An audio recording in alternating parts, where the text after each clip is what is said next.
예, 성도의 삶은 항상 예수님께서 인도하시는 삶이죠.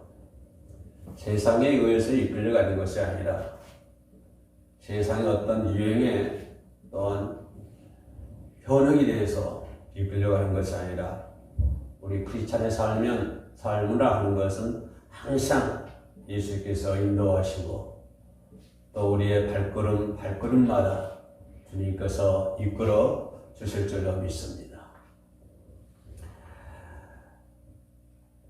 우리는 예수님께서 십자가의 길을 걸어가신 사순절 기간을 지금 지나고 있습니다.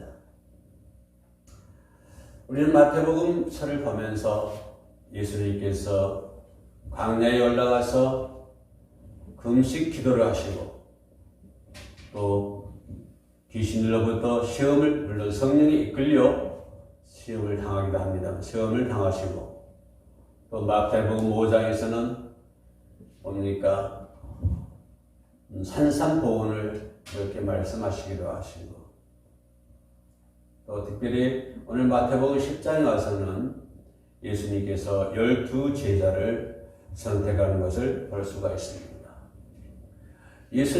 그 당시 예수님이 지나가시면 많은 무리들이 예수님을 따라다녔습니다. 아마도 예수님께서 하셨던 그 귀하신 말씀을 사모하는 사람도 그 중에 있는가 하면 또 그 중에는 각색 병든 사람들도 있을 것이고 또 그 중에는 어떤 사람들은 과연 예수라는 사람이 누군가 라고 하는 그러한 궁금해서 예수를 보고자 하는 그런 마음에서 또 많은 사람들이 하여튼 여러 종류의 사람들이 예수님의 뒤를 따라다니는 것을 볼 수가 있습니다. 다시 말씀드리면 어떤 사람들은 하나님 예수께서 전하시는 말씀을 묵상하고 어떤 사람들은 자신들의 그 병을 치료하기도 하고 또 어떤 사람들은 자신의 소원을 이루기 위한 그러한 방법으로 예수님의 뒤를 따라다녔던 많은 무리들이 있는데 그 많은 무리들 중 가운데서 오늘 저와 여러분들은 어떤 무리에 속한가 한번쯤 이 사순절 보내면서 생각할 수 있는 귀한 시간이 되어야 될 줄로 믿습니다.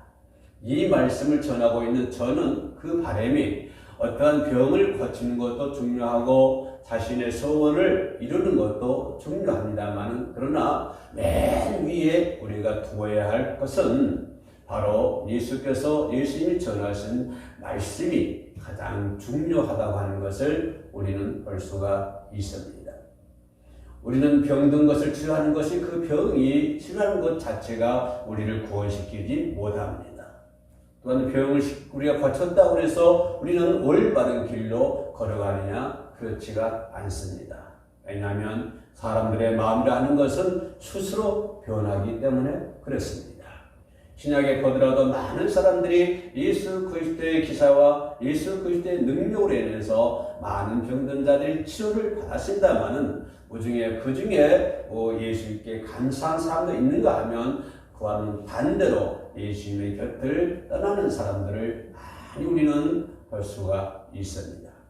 이 말씀에 비춰볼 때 우리는 병을 치료한다고 해서 우리가 올바른 믿음의 생활을 할 수 있느냐 하면 그렇지도 않는 것 같습니다. 또 우리의 소원이 이루어졌다고 해서 우리가 올바른 믿음의 생활을 끝까지 잘 할 수 있느냐 또한 그렇지도 않는 것 같습니다. 저와 여러분들을 살릴 수 있고 저와 여러분들을 올바른 믿음의 길로 갈 수 있게 만든 것은 뭐니 해도 가장 중요한 것은 예수 그리스도의 말씀인 줄로 믿습니다. 우리가 아버지의 말씀을 믿고 아버지의 말씀대로 따르고 아버지의 말씀대로 순종하면 우리는 아버지께서 말씀하신 새 하늘과 새 땅에 입성하는 날이 우리 앞에 다가올 걸로 믿습니다. 많은 사람들이 예수 그리스도 뒤를 무리를 지어서 따라다녔는데 오늘 성경 말씀 보면 그 중에서 특별히 예수님은 12제자들을 택하신 것을 볼 수가 있습니다. 왜 그 많은 무리들 가운데서 예수님은 12제자를 선택했을까요? 그리고 또 예수님은 그 12명의 제자들을 선택해가지고 그들에게 특수 임무를 맡기신 것을 볼 수가 있습니다. 뿐만 아니라 그 제자들을 선택하시고 특수 임무를 주시고 또한 그 특수 임무를 수행할 수 있도록 제자들을 관리하고 제자들을 교육시켜서 그래서 그 제자들을 내보내신 것을 볼 수가 있습니다. 그런데 12제자들의 이 면모를 바라보면 정시대로 말하면 정말로 형편이 없는 사람입니다. 그 당시 예수님 당시에도 뭐 엘리트들이 없었냐? 그렇지는 않습니다. 그 당시에도 물론 요새 말하는 명문대학 출신들도 많이 있었을 것입니다. 좋은 학벌에, 좋은 운벌에, 좋은 재력가에, 또한 개인적인 IQ가 높은 사람들, 이런 사람들도 많이 있었을 것입니다만은 그럼에도 불구하고 예수님은 그러한 모든 것을 다 제쳐버리고 다 버려버리고 제일 밑바닥에서 살고 있는 사람들을 선택하는 것을 볼 수가 있습니다. 예수님은 왜 능력 있는 LGT들을 선택하지 않았을까요? 우리 생각에는 능력 있는 좋은 IQ가 가지고 있는 사람이 오히려 가지고 없는 사람보다는 더 일을 잘할 수 있지 않습니까? 어떤 경제적인 것도 마찬가지입니다.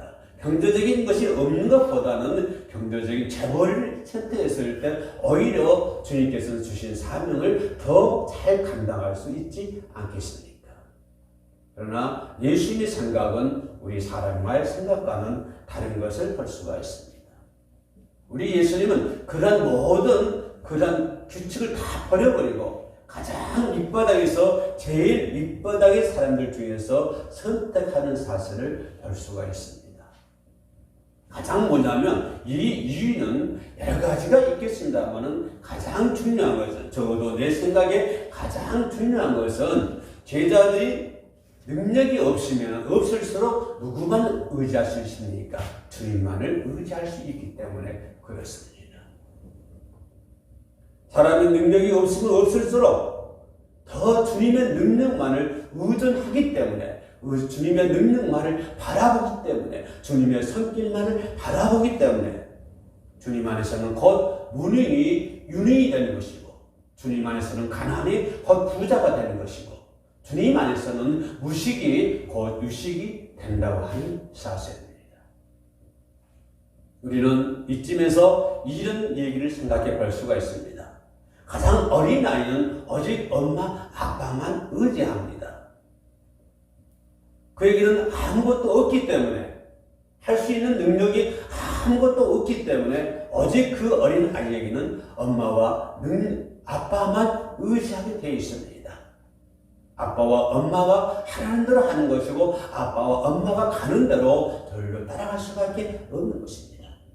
그러나 그 아이가 성장하면 이제는 엄마, 아빠의 옆을 떠나게 되는 것입니다. 자기가 능력이 있기 때문에 자기가 살아갈 힘이 있기 때문에 이제는 엄마와 아빠를 의존하지 않는 것을 볼 수가 있습니다. 예수님의 제자들도 물론 이와 마찬가지입니다. 예수님께서는 그 능력 있는 사람들 전부 다 제껴놓고 가장 밑바닥에서 살고 있는 세리마태, 욕을 먹고 있는 마태, 또 어부들 이런 사람들을 선택해가지고 그들을 교육시켜가지고 파송하는 것을 볼 수가 있습니다. 무능이 예수 안에서는 곧 유능한 사람이 되는 것입니다. 아무것도 할 수 없는 사람이 곧 예수 안에서는 뭐든지 할 수 있는 사람으로 바꿔지는 것을 볼 수가 있습니다. 아무런 지식이 아무것도 없는 사람이 예수 안에서는 무한한 지식을 가지고 있는 능력의 사람으로 바꿔지는 것을 볼 수가 있습니다.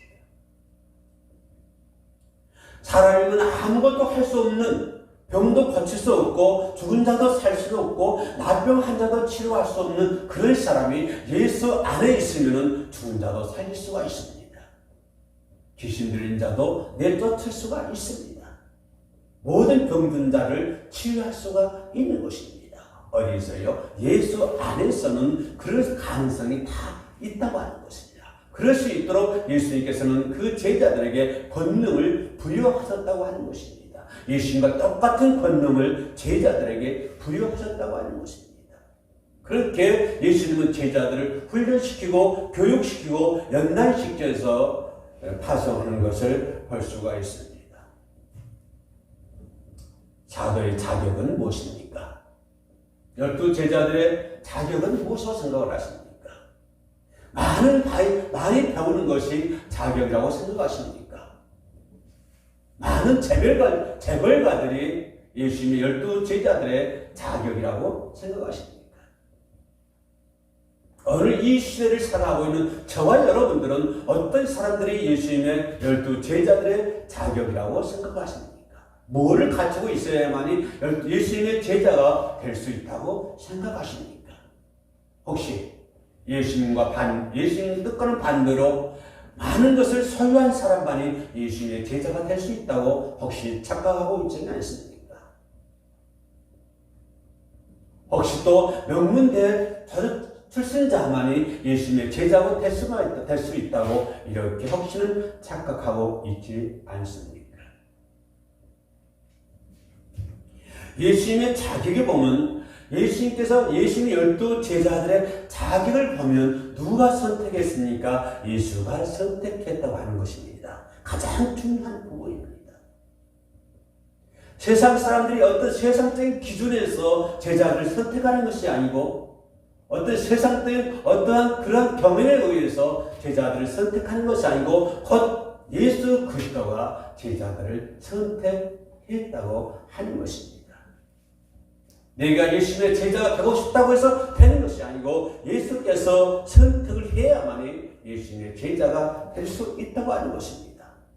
그리고 그 12 제자들은 예수께서 직접 부르시고 나를 따라오라, 나를 따라오라, 나를 따르라 이렇게 예수님은 제자들 직접 선택하시고 그들과 같이 함께 생활하는 것을 볼 수가 있습니다. 그렇습니다. 예수님의 제자가 되는 것은 예수님과 함께 생활하는 것입니다. 그리고 주님의 죽으심을 부활했고 주님의 부활도 목적한 특수한 자들을 말합니다. 예수께서 선택했고 예수님과 함께 생활했고 예수님의 죽음과 예수님의 부활을 목격했던 사람들이 예수님의 제자가 아닙니까? 바로 이런 사람들이 사도의 자격이 있는 것입니다. 바로 이런 사람들이 예수의 자격이, 예수님의 제자의 자격이 있는 것입니다.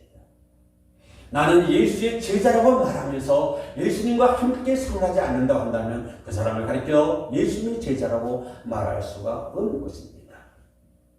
그 사람이 말하는 아무리 많은 학식이 있고 아무리 많은 지식이 있고 아무리 많은 것을 가지고 있다 할지라도 그 사람이 예수님과 함께 생활하지 않는다면 예수님의 부활과 예수님의 죽으심을 모른다고 한다면 목격하지 않는다고 한다면 우리는 그 사람을 가리켜서 예수님의 제자라고 말할 수가 없는 것이죠.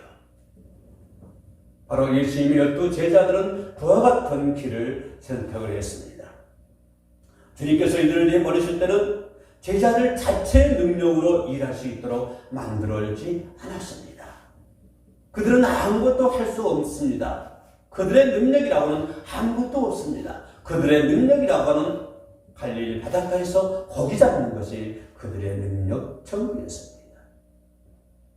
예수님은 그들을 선택해가지고 그들을 내보냈을 때 그들의 능력으로 일할 수 있도록 만들지 않았습니다. 예수님의 제자는 자기의 능력으로 하는 것이 아닙니다.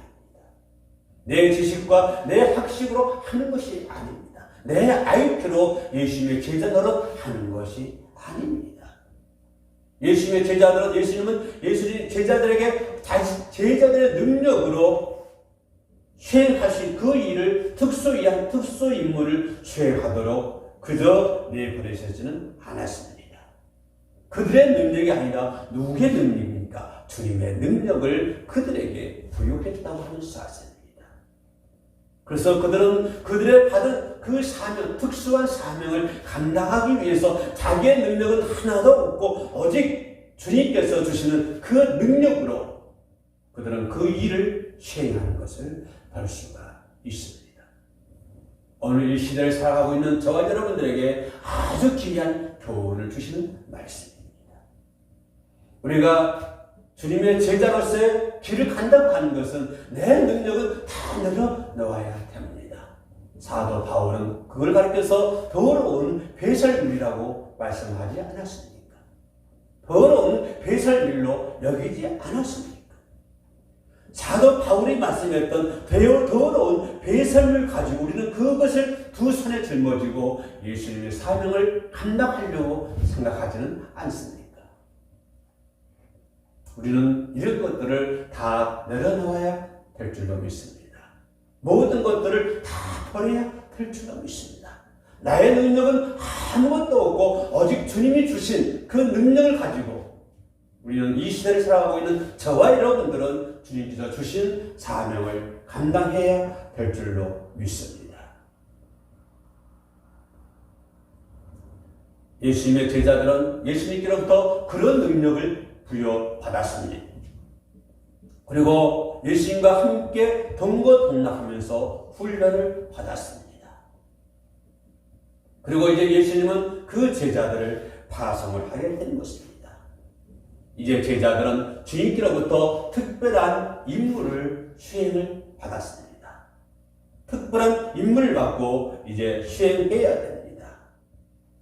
이제 그 임무로 가야 하고 그 임무로 가지 말아야 할 것을 예수님께서는 제자들에게 말씀을 해주고 있습니다. 가야 하고 또 어디는 가지 말아야 되고 도대체 이게 무슨 말씀입니까? 주님은 제자들에게 말씀하시기를 가긴 가되 이스라엘 집에 잃어버린 양에게로 가라는 것입니다. 이스라엘에 잃어버린 양에게 가라. 선민 민족이 선택받은 민족에게 잃어버린 선택받은 민족에게 먼저 가라고 하는 것입니다. 가지 말아야 할 것은 어디입니까? 이방인들에게는 가지 말라고 하는 것입니다. 사마리아인들에게는 가지 말라고 하는 것입니다. 왜 그럴까요? 아직 그들에게 갈 만한 능력이 이 제자들에게는 아직까지 갖춰지지 않았기 때문에 그렇습니다. 그래서 먼저 예수님은 그 제자들을 먼저 이스라엘에 잃어버린 양을 위해서 그들을 찾아가라고 말씀하고 계신 것이죠. 아직 이방인이나 사마리아인에게는 아직 때가 되지 않았기 때문에 예수님께서는 이방인이나 사마리아인에게 가지 말라고 얘기합니다. 아직 때가 되지 않았기 때문에 주님은 그랬습니다. 그래서 제자들에게 먼저 이스라엘에 잃어버린 양에게 가라고 얘기하는 것입니다. 이방인들은 누굴 얘기합니까? 이방인은 유대인의 피가 전혀 섞여 있지 않는 사람들을 가리켜서 이방인이라고 얘기를 합니다.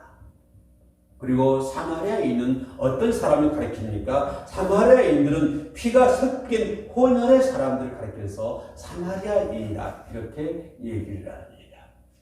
그래서 예수님은 아직 때가 되지 않기 때문에 유대인들의 피가 전혀 섞이지 않는 이방인들 그리고 피가 섞여 있는 혼혈인 사마리아인들에게는 가지 말라라고 주님은 말씀을 해주고 있습니다.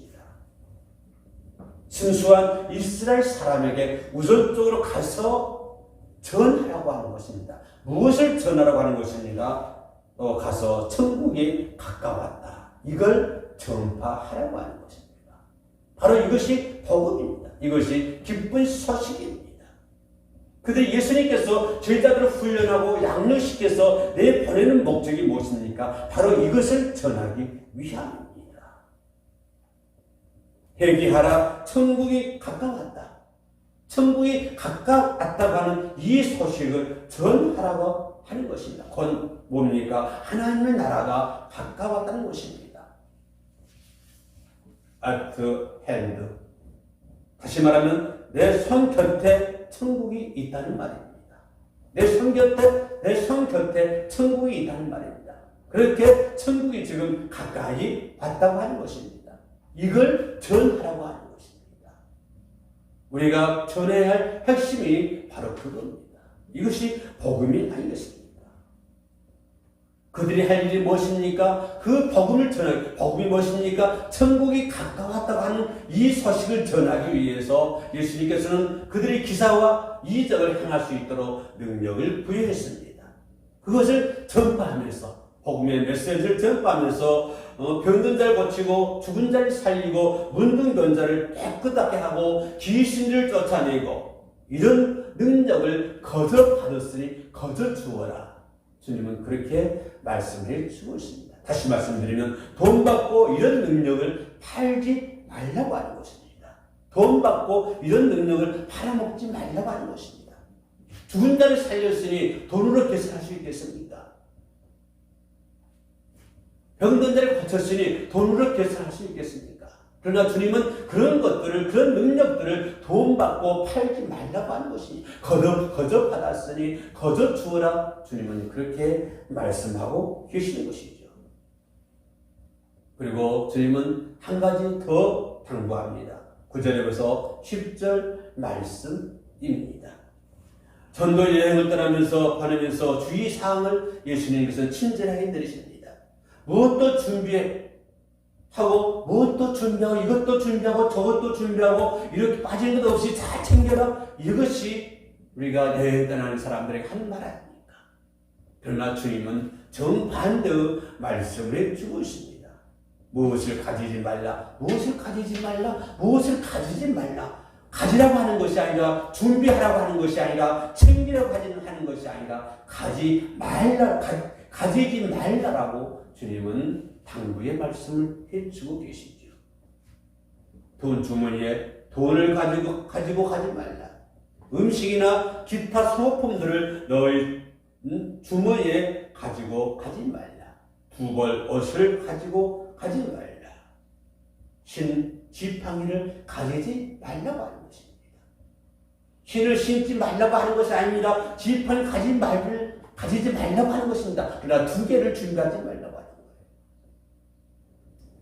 우리가 예전에 긴 여행을 가면 집신 실 당시에 그 사람들의 모습 보면 등 있는 돛찜에 그 집신을 몇 컬레씩 달랑달랑 메고 다니는 것을 볼 수가 있습니다.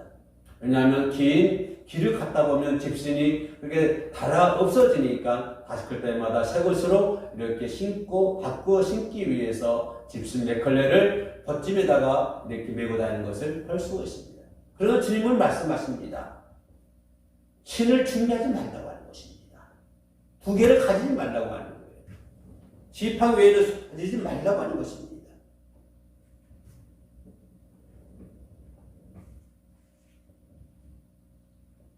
음식도 돈도 음식도 두 번 옷이 필요 없는 것은 왜 그렇습니까? 그것이 10절 말씀에 주님은 말씀해 주고 있습니다. 여행을 위하여 배낭이나 두 벌 옷이나 신이나 지팡이 가지지 말라. 이는 왜 그러냐면 일꾼이 자기 먹을 것을 받는 것이 마땅합니다. 주님께서 약속의 말씀을 해주셨습니다. 주님께서 말씀해 주셨습니다. 일꾼이 저 먹을 것을 받는 것이 마땅하다는 소망적인 말씀을 주님께서는 해주시는 것이죠. 주님이 일을 하게 되면 그 일 때문에 어떤 형태든지 간에 주님께서 먹여준다고 하는 사실입니다. 전도 나가는 사람이, 선교 나가는 사람이 천국에 초점을 맞춰야 되는 것이지 이것을 갖다가 먹고 사는 것에다가 맞추면은 안 된다고 하는 것입니다. 분명한 반항을 전 예수께서 전하고 있는 것입니다. 천국의 메시지를 전하는 사람이, 선교 일을 나가는 사람이 그 천국의 메시지에다가 초점을 맞춰야 되는데 거기다 초점을 맞추지 못하고 먹고 사는 문제에다가 초점을 맞추면 안 된다고 하는 것을 주님께서 지금 말씀해 주는 것이죠. 분명한 반향을 주님께서는 제시해 주고 있습니다. 오늘 시대를 살아가고 있는 저와 여러분들에게도 똑같은 반향의 말씀을 제시해 주신 줄로 믿습니다. 주의 종을 주가 먹여 주신다고 했습니다. 주님의 종은 주님이 먹여 주십니다. 이러한 믿음을, 이러한 확신을 가져도 되는 것은 주님은 약속을 지키는 분이십니다. 믿음을 가십시오. 확신을 가십시오. 주님의 일꾼은 주님께서 먹여 주십니다. 주님께서 말씀해 주셨습니다. 주님의 말씀은, 주님의 약속은 반드시 지켜집니다. 근심하지 마십시오. 염려하지 마십시오. 주님은 약속을 지키는 분이기 때문에 이 40년에 우리는 아멘으로 화답해야 될 줄로 믿습니다. 기도하시겠습니다. 고맙고 내려오신 아버지 하나님 감사합니다. 주님의 말씀을 믿고 확신을 가질 수 있도록 도와주시옵소서. 주님께서 12제자를 선택하여 파송하는 것처럼 이 시대에 저희들을 파송한 줄로 믿습니다. 주님이 주신 그 사명, 그 뜻 우리가 분명히 깨달아 우리가 주의 일꾼으로서 온전히 그 임무를 감당할 수 있도록 지혜와 명철함과 권능을 저희들에게 허락하여 주시옵소서. 주님만 의지하며 나사렛 예수님의 이름으로 기도드립니다. 아멘.